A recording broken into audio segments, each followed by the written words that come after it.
Hello and welcome to the U.S. presidential election update for November the 2nd. My name is John Toppelmeyer, and today we're going to talk about Michigan and Wisconsin. It's real tight there.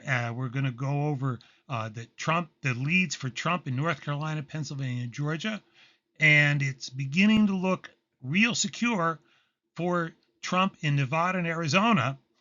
So with that in mind, let's look first at the latest polls that have dropped. A number of polls have dropped in the last 24 hours. And I want to start with a poll that got a lot of attention. This Iowa poll, the Des Moines Register poll, a lot of attention that it got. It shows Harris up by 3 points. It's a shocking poll, and it would be shocking if only it were true. And I went and looked at this poll, dug through the numbers that they were saying. They're saying that people over 65 in this state are going for Harris by 19 points. I think it was 55-39. Anyway, it's an amount that is unbelievable. And they're saying that women over 65 are some ridiculous, like 35-point margin for among independent women over 65. There's nobody seen numbers like this. What I figure, this is the kind of poll that comes out that a campaign wants to promote to get people on your side excited. If you're for Harris, to get you excited about going to the polls, and that's fine. I mean, it's that but both sides do stuff at the end of a campaign in order to get people to come to the polls. And for example, there was all this talk in the last 24, 48 hours about the gender gap, that there's many more women than men that are voting, and that the Trump campaign is getting alarmed by it. Well, the reality is that there's a 10-point gap in the number of people among women over men over people over 65. That it's about a 55-45 split over 65. And because roughly half of the early votes that have been cast are 65 and over, well, you would expect a pretty sizable lead for a gender gap in the number of women that are voting. Now, I think there's still some more women that are voting than men anyway.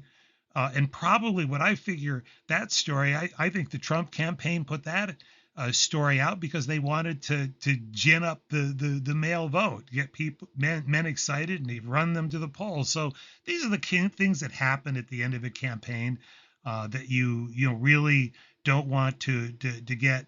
You got to step back and realize that this is the kind of stuff that goes on.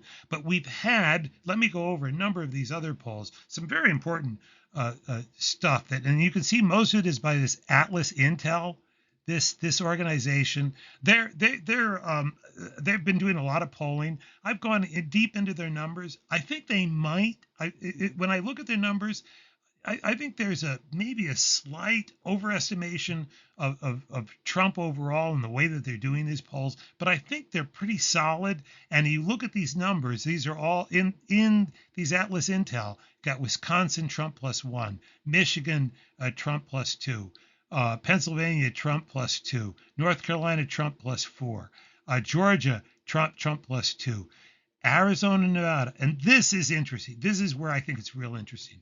+6. Now, what I've seen so far in the early voting, in my analysis, these are roughly, I think this is in the ballpark of what's actually happening in reality. So I think they're onto something. And when I look at their polls, they're real. I think they're capturing the movement of Hispanics towards Donald Trump in this election, away from the Democrats and towards Donald Trump. And they have Trump actually leading among Hispanics in these two states. And given the numbers that we're seeing coming out of these two states so far, this might be real. But what's also is telling me is that what's happening here is different than what's happening in the rest of the swing states. So that's an important thing to keep to mind, is to understand the kind of dynamics that's going on underneath of what's going on.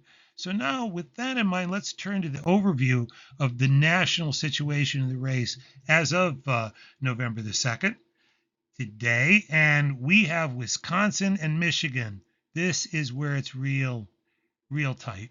Wisconsin, Michigan, it's 0.6 percentage points. I think those are I think that this is pretty realistic. Oh, and I have Trump up 50.3 now. I think I think it's pretty close. I think we're within a point. I think we're within a point. And here, a slight lead. This is going to be close. This is a toss up. Now, when we go to Nevada, as I say, 1.2%. That's let's get a different color here. 1.2%. Yeah, that's. I think that's bigger. I think that's a bigger number. So I think that's a bigger number. But then we move on. We got Pennsylvania 1.6, North Carolina 2, Georgia 2.7, and Arizona 3. I've got Arizona at 3 now. That is kind of moving now in the direction where I think reality is in Arizona. So the point here, I think that these two states are pretty much in Trump's camp now. That's my call here. I think they're pretty much in Trump's camp. And so the path that Kamala Harris has to winning this election must run through these. She has to absolutely has to carry these two states. And she probably has to carry Pennsylvania and North Carolina. And we're going to go over and look at some detailed numbers in these two states to kind of help to understand what might be going on there. Georgia, I think, is a little bit more out of reach. So really, I think she's going to, what I see right now is she has to sweep these 4 states. She would win the election if she does. So this race is not over. If you are a Kamala Harris supporter, the race is not over. And if you're a Donald Trump supporter, you do not want to get overconfident. This is still a lot can happen. It's still a tight race, and people are still going to have to go to the polls and vote on Tuesday. So now I've looked at Michigan, and I made some estimations. And the first thing is that I've done is I've looked at the party identification support estimation. I've used these polls. So all of these polls here, 8 polls and 2 by these 2 organizations, and then these other organizations here. So I put it's like a meta poll. It's a meta poll of these 8 polls to get some bigger numbers, to get I think a better feel for what might the clear picture of what might be going on. And the thing we're interested in is the independent. This is where this is going to be decided. The independent vote, and you can see it's basically 50-50. It's almost a dead heat in Michigan among independent voters. So with that in mind, here's my estimation. Now, I used and this is very fuzzy. This is very fuzzy because the state does not put out that party they don't put out numbers for party identification. I can get that from polls, but there's an organization that's on this NBC News site right here. So this site, if you go to that site, you can see they've got some outfit, marketing outfit that's made an estimation of the percentage of Democrats and Republicans and independents that have voted so far, early voting in Michigan. And I don't know where those numbers are coming from. The state doesn't release them. So they might be making a guess. So with that caveat in mind, keep that in mind. So these are real fuzzy numbers.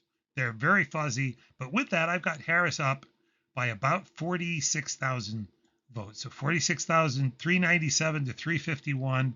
And it's about a 1.6 percentage point margin here. So she's going to lead. If those numbers, it's about a 3 percentage point spread, Democrats or Republicans in the early vote so far. That makes sense. These numbers aren't crazy. And so when you kind of run all that out, you've got a narrow lead.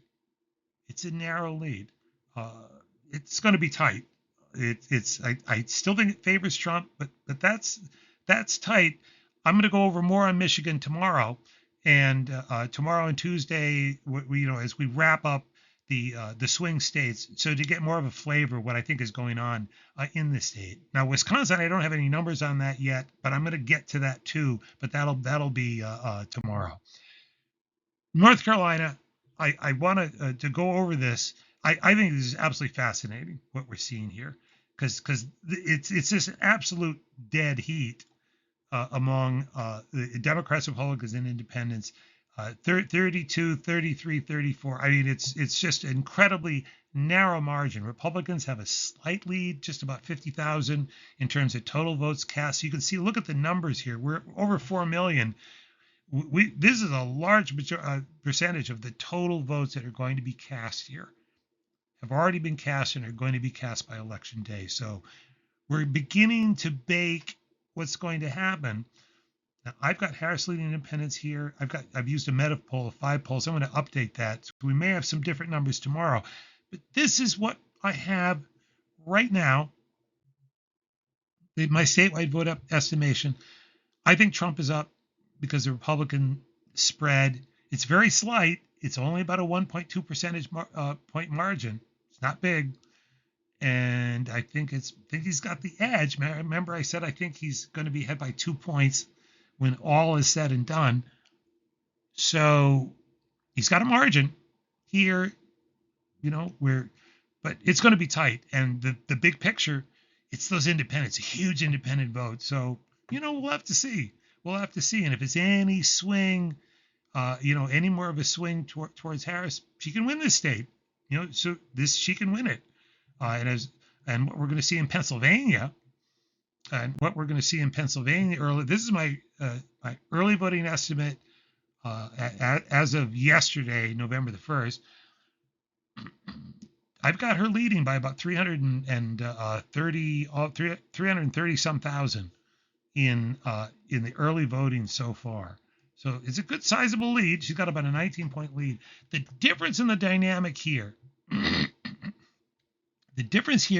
is that there's just a lot less early vote in this state. There's a lot less early vote. Republicans are still pretty reluctant to vote early, more than last time, but it's still, the participation is lower. It's not as low as last time, but it's still a lot lower than Democrats. So this does not tell you what's going to happen on election day. But what is important about this number, what is important about this spread, is that on election day and election night, you're going to want to watch and see this. Trump is going to have to overcome this. His voters are going to have to get out on election day and overcome that number. So that's what we're going to watch. That's what we're going to watch here in Pennsylvania. Now I'm going to go briefly. Now this is just the mail voting totals, and here's why the Democrats are probably going to lose this state. The Republicans did better in the in-person voting, and look at this percentage spread. It's a 10% spread. It's about 52,000 votes. It's only a 10% spread. The Democrats have not really increased this. Last time around, it was 20%. That spread was 20% in mail voting. So the Republicans cut the margin, increased their lead in person early voting, and they've cut the margin in mail voting. And I've got the Trump's leading independents. This is just I think it's over six percentage points. Remember, if we got a 6 percentage point lead, it's 65,000. Remember, we said it's +6. It's about a +6 percentage point margin. That's what those polls, that Atlas Intel poll said. I think they're spot on. I think they're spot on what's going on here. And the reason is that when a Democrat, the statewide race, this is Clark County, this is Las Vegas, they've got to carry a big margin. I've got Trump ahead still. They've got to knock the socks off in Clark County because the rural vote, it's not a lot, but it's so overwhelmingly Republican. It's so overwhelmingly Republican that these percentages are so huge. That's what the Democrats have to overcome. And right now, they're not doing it. It's not happening. And the same thing is not happening in Arizona. It's a big lead for Republican. Look at this lead: 183,000 vote spread between Republicans and independents in this state. 8 percentage point gap. Now, I think it's not as big because, as I talked about earlier, there does seem to be crossover vote. There's crossover from Republicans, net from Republicans to Democrats, and Harris seems to be doing okay with independents, but it's just not enough because I've got Trump up by 5.4 percentage points. And remember, again, we've had that +6, that Atlantis Intel, we've got 5.4%. That's probably, we're talking, I think we're talking reality here because these numbers are well on their way to what is going to be cast in this state. So I think that's where these two states. That's why I think that these two states are just in the bag for Trump. I just want to go through my estimation. Nebraska, second district. These are updated numbers. Not a lot of change. Harris is up by about 6.8%. Pretty solid lead. I think that's going to shrink, and on election day, that's going to tighten. But I think she's going to carry this second congressional district of Nebraska. Finally, I want to talk about the Florida early voting. It's not a swing state. It's way not a swing state, and here's why. My estimation is that Trump is up by 10 points. It's 730,000. I mean, it's massive. It's a massive lead. It's a massive lead. It's not a question here. But what's interesting, last time 3.5, 3.6 point victory for Trump. Now it's 10. It might be bigger on election day. And what's happening? Why is this happening? It's the same thing as what's happening in Nevada and Arizona. It's the Hispanic vote. That's what's happening, folks. And we're going to see this big on election day. I think this is what you're going to have to watch for on election day. And the ironic thing is the Hispanic that finally it could, it's just beginning to, that picture is that the impact the Hispanics are going to have is that they're going to elect, they're going to play a significant role. They could be playing a significant role if Trump does win in him winning this election. So there's still a lot to go. As I say, the election's not over. We've really got those 4 states.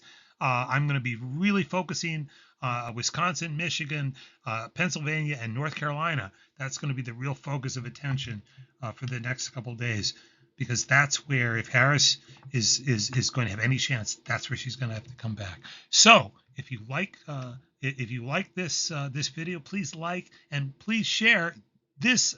What I'm presenting here, I don't think you're going to find this anywhere else in the internet. So if you like this, please share. And I look forward. I'm going to be back tomorrow. So I look forward to seeing you then. Thanks for watching. Bye.